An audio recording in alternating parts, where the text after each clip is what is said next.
Unë gjendesha në nisje të pandemisë së Covidit, 2 ditë para se Shqipëria të karantinohej përfundimisht, dhe kisha hasur në Itali, ku gjendesh në atë moment, kisha hasur një lloj anarkie, njerëzit nuk donin të bindeshin rregullave të diçkaje që po ndodhte, diçkaje të çuditshme që po niste, nuk i besonin lajmeve, nuk i besonin autoriteteve, dhe madje gjendesh në hotel, do zbrisja poshtë në hall dhe atje gjeta një garnizon të tërë ushtar. Dhe kjo e bënte shumë interesante sepse ishte thuajse një film fantastiko-shkencor që po gjente gjuhën e tij në realitet. Dhe kjo për një mendje krijuese është mjaft grishte. E ndërsa isha në avion, fillova të përfturoja këtë le të themi gjëra të çuditshme që po ndodh dhe normalisht që kish filluar të flitej për një sëmundje respiratore, por po mendoja nëse ky virus është kaq i përhapur dhe ndikon në njerëz të ndryshëm në mënyra të ndryshme, ka dhe njerëz që nuk janë të shëndoshëm ndërisht.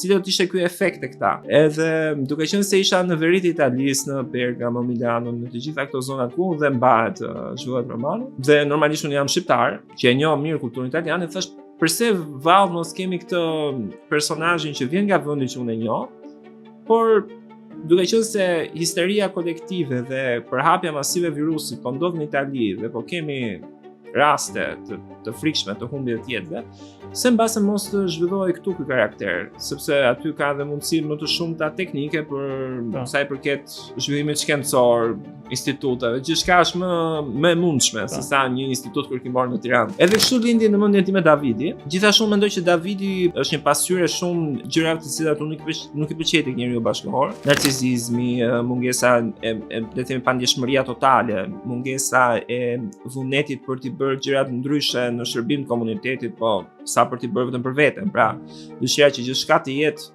e unifikuar, e mishëruar në personin tënd. Dhe Davidi është pikërisht le të themi arketipi i këtij njeriu.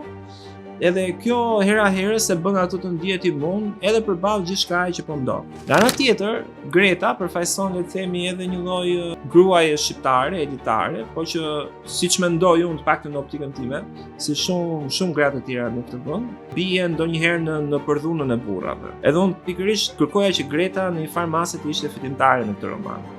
Ajo nisë si një grua që jeton mes limontisë, ndoshta një vajzë zakonshme shqiptare për të lexuar për Gretën, mendon që Greta e ka gjithçka të rregulluar, Greta është jeton mes luksit, ka një karrierë, ka këtë burrin e famshëm, i cili është mjek edhe simpatik edhe bën gjithçka të mundur për të, por në fakt Greta është mjaft e vetmuar edhe e shtypur nga ky imazh kaq le të themi psikotik i Davidit.